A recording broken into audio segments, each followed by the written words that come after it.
So allow me to introduce our keynote speaker this morning. He was a founding father and a life member of the International Society of Explosives Engineers. He graduated from the University of Missouri at Rolla, now S&T, with a bachelor in mining engineering, a master's in engineering management and mining engineering, and a PhD in mining engineering. An explosives engineer for over 40 years, he is a founder and president of Precision Blasting Services, which has offices in the U.S. and Europe, concentrating or developing blast designs and solving blasting and blast vibration problems for companies in the U.S., Canada, Australia, South America, Africa, and Europe. He has designed and introduced over 800 seminars on explosives and blasting for the mining and construction industries in the U.S., Canada, Mexico, Panama, Peru, South Africa, Romania, and Hungary. Teaching industry blasting seminars from 1968 to the present. The high points of his career include authoring and editing 119 publications, authoring 11 books on blasting, an adjunct professor at John Carroll University, also an adjunct professor for industrial and systems engineering at Ohio University, and professor, and I know I'm going to mess this one up, Cal, professor of Nethesapari Mashaki University in Hungary. So please welcome, ladies and gentlemen, Dr. Kelvin Kanya.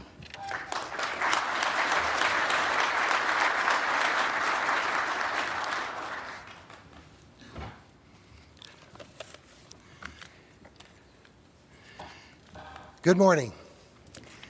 40 years ago, a few men got together, had a dream of putting together the Society of Explosives Engineers.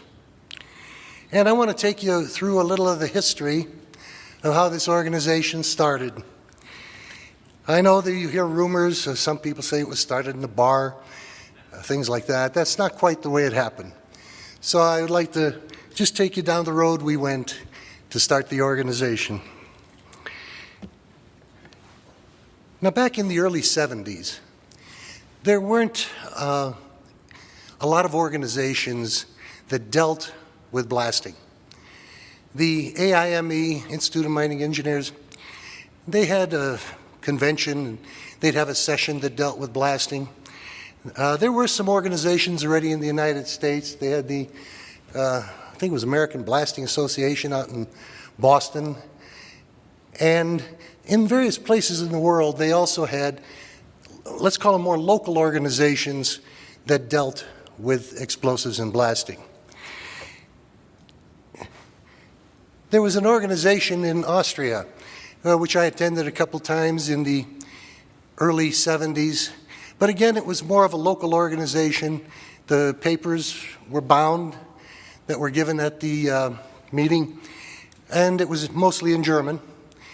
And there really wasn't an organization to try to pull together these various people and various technologies from all over the world. Now, back in the early 70s, there was an organization called the International Society of Explosive Specialists. Some people may have heard of it. It was run by a gentleman, and they had two meetings. I attended the second meeting. And the organization was a small organization, but it was, I guess, the first try at putting together a national organization in the United States. Well, after the second conference, there were about 100 people, if I remember correctly, at that conference. It was held in Phoenix at the Del Webb Townhouse. After the second conference, we were asked to try to help put together some technical papers from the university. I was a professor at West Virginia University at the time. And we put together a number of technical papers, but the meeting never came off. The organization had financial problems, to say the least. The organization had a board of directors, and Jerry Brower was the chairman of the board of directors for ISEE, or I should say International Society of Explosive Specialists. And Jerry wanted to try to get this organization to go on, and he looked into the constitution of the organization, and there was no way of getting rid of the president. The president could fire everybody, the board of directors, and he was president for life. So we talked about what could we do to start another organization, credible organization, and we called that organization the Society of Explosives Engineers.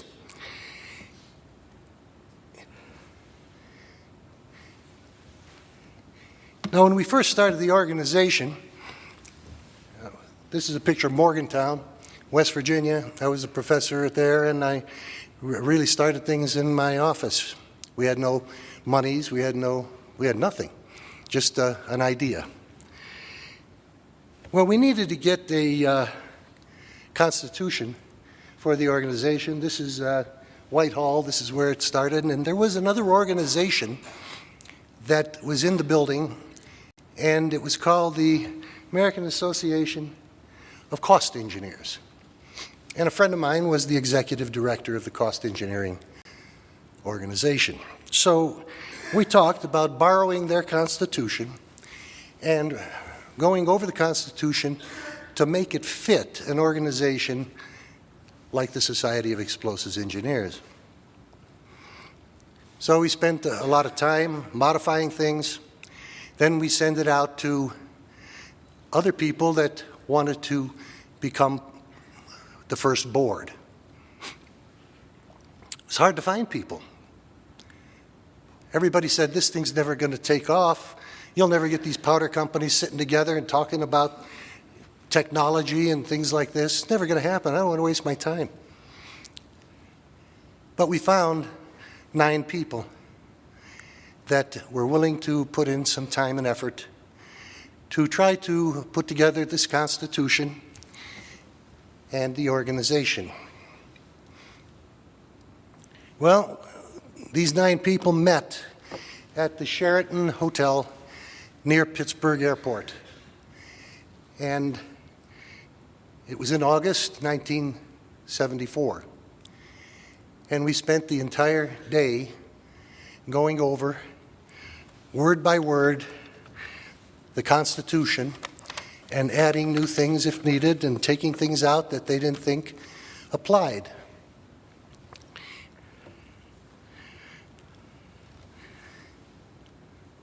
These were the first 9 directors. Dean Bodorf, he was the technical service manager of Hercules Powder. Jerry Brower, he was the president of J.S. Brower and Associates. They were in Pomona, California. They manufactured some things for the explosive industry, some explosives, and also these underwater cutting rods that some of you may have seen or used. Now, there's been some rumors about Jerry. I'll just say that Jerry was a real gentleman and that he had done some work with the CIA, and that some people thought that he was some kind of a rogue fellow, but it was strictly government business. We also had Joe Dannenberg. Now, Joe Dannenberg worked for some of the powder companies, and he was more of a writer. He wrote for Ensign Bickford. They used to have an article in this little newsletter Ensign Bickford sent out that was called, I think it was Cousin Jack. That was Joe Dannenberg. And Joe was, again, one of the first to join the organization. We had D.T. Froge. He was the Division of Explosives and Blasting in Kentucky, Mines and Minerals. In fact, they started a conference, local conference, a year before we did as ISEE, and it's still ongoing. So if you want to go to a good conference and you're close to Kentucky, I'd strongly recommend you go there. They have booths, they have speakers, and it's been going on, I guess, 41 or 42 years. We had a fellow from Nello Tier. His name was Chip Harris. He was a manager at Nello Tier in Durham, North Carolina. I was a professor at West Virginia University at the time. We had Hank Van Ormer. He was with Ingersoll Rand. And Hank's still in business. He's not with Ingersoll Rand anymore, but he's a very knowledgeable person in drilling and compressed air and so forth. Then we have Mr. Ed Smith. Mr. Ed Smith, please stand up.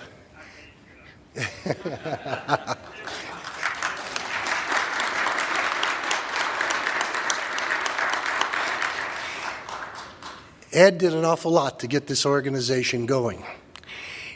Not only was he on the board and helped us in the Constitution and all of these different things, but he also was our site selection chairman, I guess if you'd call it, for citing the various conferences.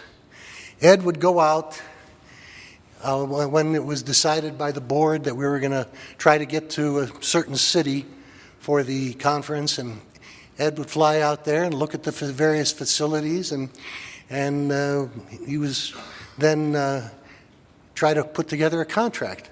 Well, you know, when you got one of these redneck guys, he's a damn good negotiator. You're never going to beat him. He got very good contracts for us. But we'd play a little game. And when he was able to negotiate everything he could out of the hotels, he would tell them, he said, well, I think that this is all right, but you'll have to go past the executive director with this. So we'd talk, and then when they'd come up with their proposal, we'd say, well, that isn't good enough. We still need this and this and this and this. And the hotels would go along with it. And you have to remember, this organization started with 0 funds, or almost 0. Those 9 guys each chipped in $50, $50 apiece, and that was the starting treasury of the Society of Explosives Engineers. So maybe we should call this talk, How to Build a Society on $450.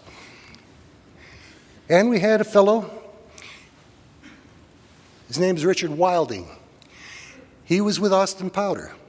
He got permission from Austin to be on the board of this new organization. So you notice we had, in the first 9, we had people from the powder industry, people from contractors, and also universities. And we had a pretty good mix of individuals to start the organization.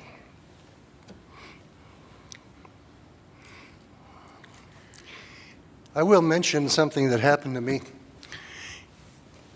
Ed had been out to the Del Webb Townhouse where ISEE had their second meeting, because we were, I think it was our 4th meeting or 5th meeting, we were going out to Phoenix.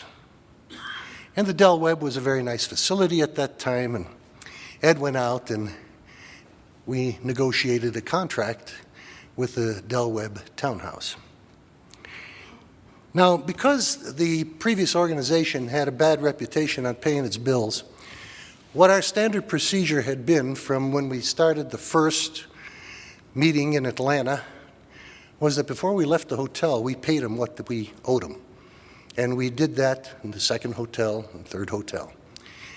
Well, when we scheduled with the Del Webb, I was out there on other business, and so I thought, well, I'll stop in and take a look at the facility because I hadn't been there yet. And I walked in and introduced myself, and they said, oh, the vice president wants to see you. I said, oh boy, this is a very nice new small organization, and the vice president wants to see us already. So as I walk into the vice president's office, we sit down, have a little small talk, and he says, well, I understand you guys are going to have another conference here. You still owe us $15,000 from the last one you had here. And I said, no, that's not our organization. And he was not really happy to have us back. And so I told him, I said, well, call this hotel, this hotel, this hotel. We will pay you before we leave the premises. And he did. While I was sitting there, he called these hotels. And after he found that we paid our bills immediately, then he says, well, we're really happy to have you guys here at our facility. So these are the guys that decided to take an interest in the United States to try to put together an organization where we could exchange information, have technical papers, and be able to meet one another, because part of the benefit of having the Society of Explosives Engineers is to be able to talk to other people in your profession and on a one-on-one basis, get to know them, and then if you have a problem later on, you know who to call. Now, here's our first secretary. When we started this organization, we had $450.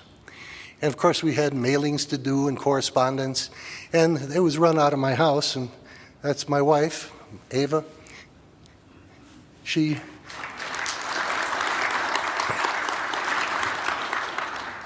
worked for the society. By the way, let me mention that all of the people that worked for the organization, except the secretary in the office, were all volunteers. Nobody made a dime on this organization. Everybody was a volunteer.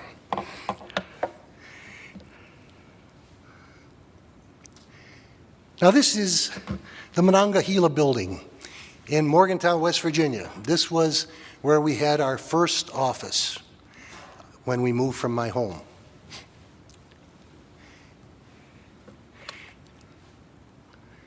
And there's the mayor of Morgantown, young guy, welcoming us. You see that? We were in room 318, I guess, the Society of Explosives Engineers. We hired our own secretary. Her name was Roxy.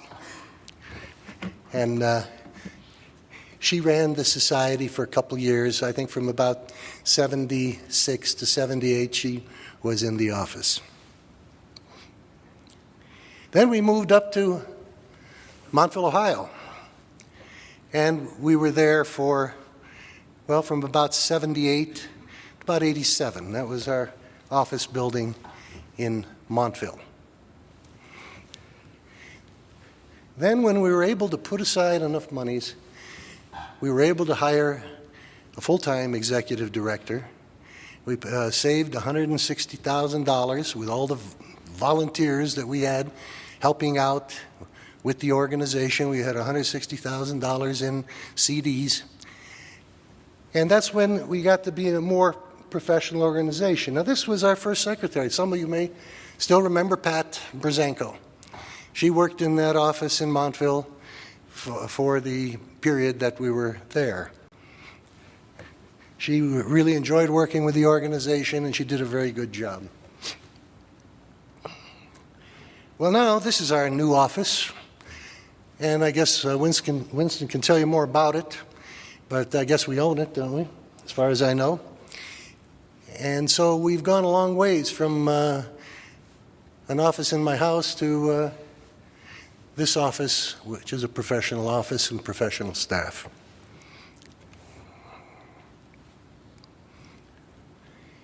Well, at the first meeting, we were able to get a few more people on the board, and because originally we started with 9 people, that's all we could get interested. We added a few more people, so then we had Dean Bodorf, Jerry Brower, Dannenberg, Froge, Chip Harris, myself, Hank Van Ormer, Ed Smith, Richard Wilding, Richard Dick from the Bureau of Mines, Tom Dowling, a fantastic gentleman. Originally he was technical service manager at Trojan, and then he also worked for IME, and Don Matthews, who had a quarry, and he also was an explosive distributor from Sparks, Maryland.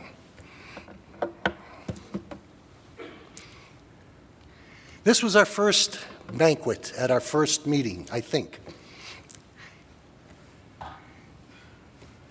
Now, these are the gentlemen that I mentioned.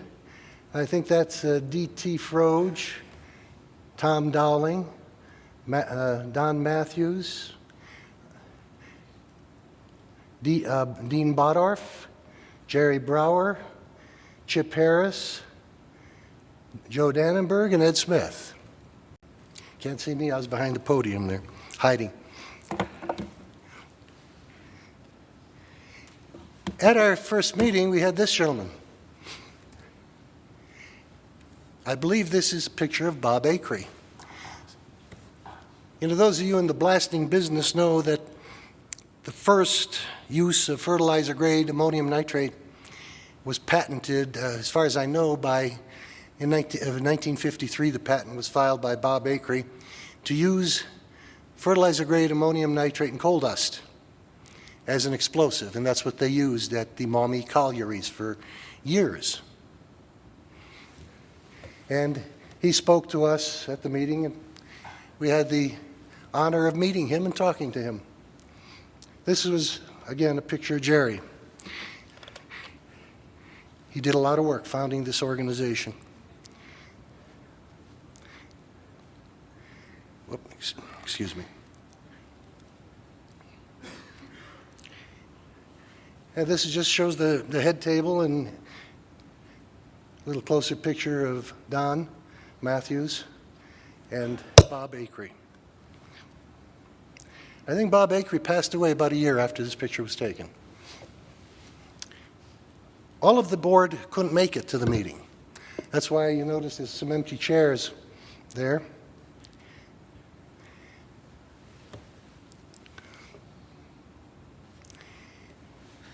This was Dean Bodorf.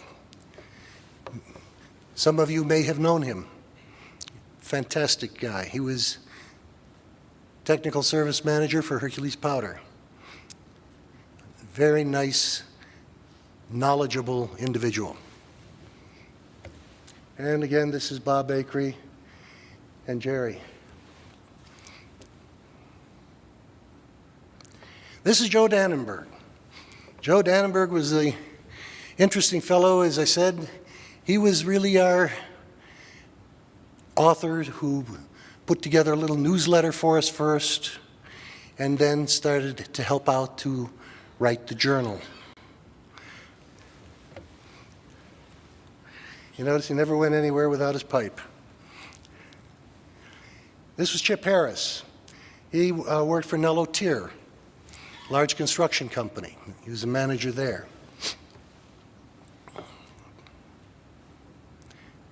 And this is Tom Dowling.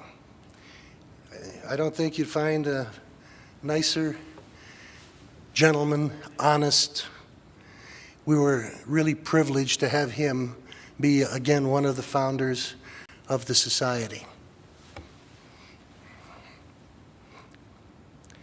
And this is Don Matthews. He did a lot. I can remember that first day when we were going over the Constitution at the Sheraton Hotel. He wanted more changes. This word wasn't good, that word wasn't good, but we did them. He was a very good man. And this is Bodorf, Brower, and Bob Acree. Now here's another gentleman that, actually a couple people. Some of you have read articles by a university professor whose name was Dick Ash. He used to be an Atlas Powder tech rep, and then he went back to the university to teach. I had the honor of working under him, learned a lot from Dick, and he really started trying to put blasting into a science, not just an art, but a science. Now behind him, see another gentleman. That is Dr. Edward J. Walder. Walder was one of the best seismologists in the country, worked at John Carroll University as an earthquake seismologist, and also had his own business in blasting seismology.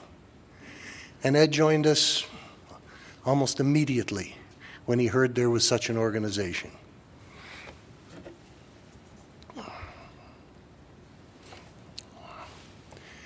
This is Bob Hopler.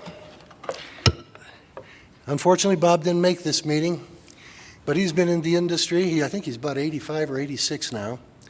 He's been our historian. He writes articles in the magazine, or has written articles. I'm not sure he's still continuing them.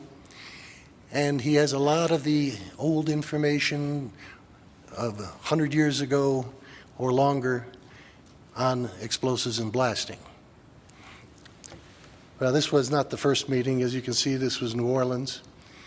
But Bob was a great supporter and helper to put this organization together and to keep it running.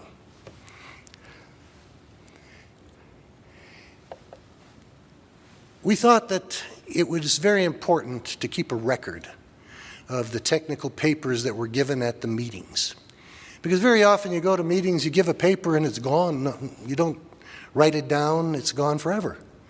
So we started from day one, our first meeting in Atlanta, to have the proceedings of the conferences. So now you should have 40 proceedings of the different conferences. And many of those papers are just as important today that were written 40 years ago as the ones that are being written now. So I would think that if you really are interested in this industry, that you should buy all of these proceedings. And they also have them on CDs, indexed. And I guess the members can go into the internet and look things up now as part of your being a member of the organization. So you can look up papers on ANFO, papers on emulsions, or whatever title you want to look up. And you can look it up on the internet, or you can buy either on CD or in paper copies of these proceedings. Well, back in 1983, we started the first magazine called the Journal of Explosives Engineering.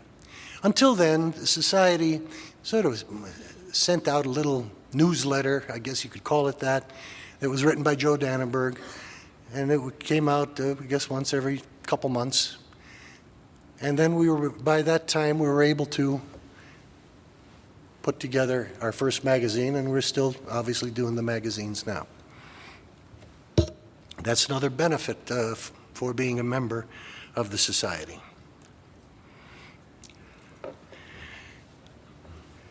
Now, I'm just listing some of the past presidents. There's a lot more presidents than this of the organization, but these were the early ones. When we started the organization, the board voted me to be president.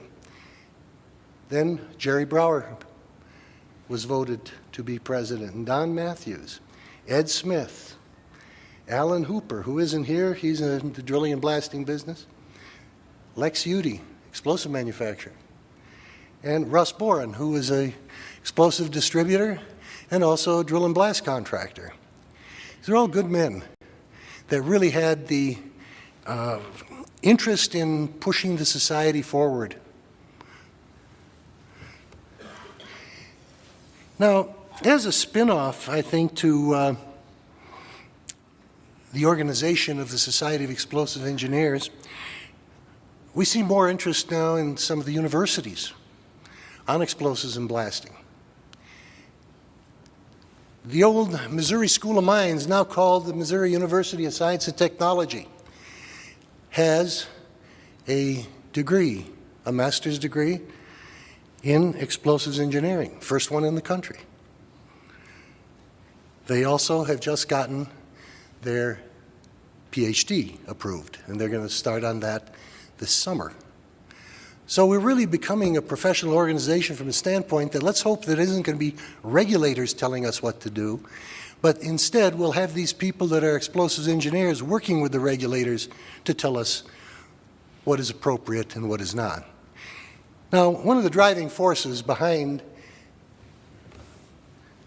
this change in Missouri to add all these additional courses and degrees is Paul Warzy. I'd like Paul to stand up. He's been a loyal member.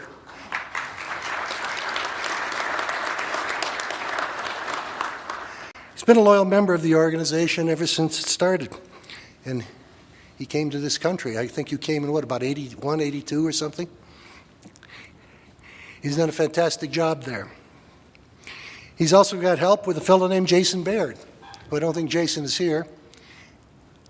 But Jason was a military officer that got his degrees, and he's now working in explosive physics at the university. You know, getting this organization started was not easy. Once we started generating some revenue, when we got more and more people involved, we'd send out mailings to 25,000 people around the world. Our company had a mailing list which we donated to the society, and when we would announce a meeting, that was before the internet, obviously, so we'd have a pickup truck carry the mail to the post office to announce the meeting. 25,000. Now, I mentioned you had a lot of dedicated people. Now you still have a lot of dedicated people in the organization today. Our past president, I've known him since he entered the industry. You're not going to find a more honest fellow in the business. He's a nice guy to talk to, too. But all kidding aside, John has done very well, as have all the presidents of this organization. We have had the ability to attract some of the best people in this country. Now, as another offshoot of the organization, I guess about 7 years ago, a number of the past presidents got together and we really were discussing training. Used to be a lot of seminars in blasting, and then they sort of died out. And to make a long story short, we started a facility called the Academy, and this academy, we call it Academy for Explosives and Blasting for Blasting and Explosives Technology, is designed to bring seminars to a certain location, and we're always looking for other people that want to have seminars on blasting, so that the people can come from not just this country, but people come from all over the world to try to gain more knowledge in the business. And it's a live-in facility. We do have rooms where people can stay. We also do explosives research. Now, one of the reasons that the society was able to grow and achieve what it's been able to achieve is because of volunteers. I mentioned to you, we didn't have a lot of money. We had $450 to start, and a lot of volunteers, and we still have a lot of volunteers on committees, and program chairmen, things like this. And I'm just want to point out that volunteers are always welcome. If you want to get more involved with the organization, then see Winston or Buck and talk to them. I'm sure they'll be happy to help you get more involved. You know, it does the main office good, too, to hear from the people in the field, because things that are your problems should also be their problems that they're trying to look after. So again, volunteer, get in touch with these people. I think you'll find it's a rewarding experience. Now, I went to a membership meeting about 2 years ago, and the membership meeting's tomorrow afternoon, and I was shocked because there was like 12 or 15 people there. Back in the early days when we first started the organization, you'd have 400 or more people at the membership meeting. People wanted to get involved. They wanted to find out what their organization is doing and give them advice on what they thought they should be doing. But that has died out for various reasons. So I'm encouraging all of you, come to the meeting tomorrow. Find out more about the organization.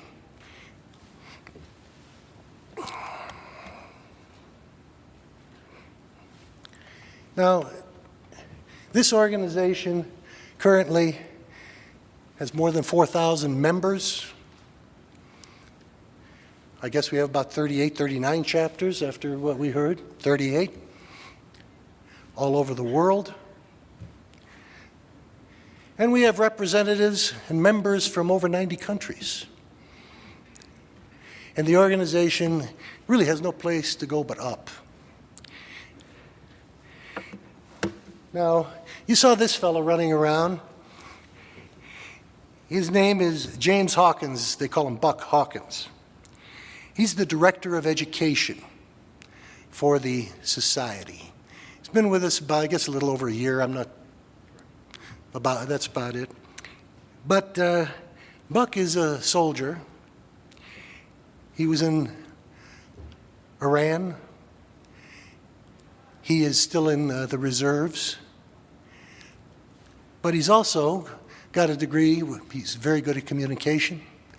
And he is the first true explosives engineer that we have in the management of this organization. He has a degree in explosives engineering. And Buck, are you here? Please stand up so people can see who you are. Oh, okay. There he is.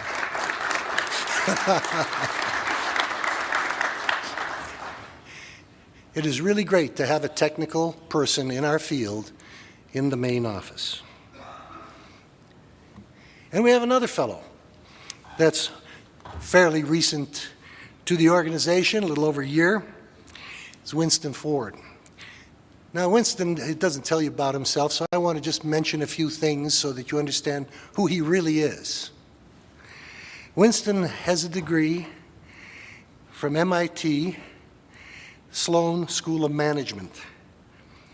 He has worked for many of the major powder companies, so he knows what's going on in industry, in management and marketing. So we have Buck, and we have Winston now, and we have no place to go but up with these gentlemen running the organization. Thank you.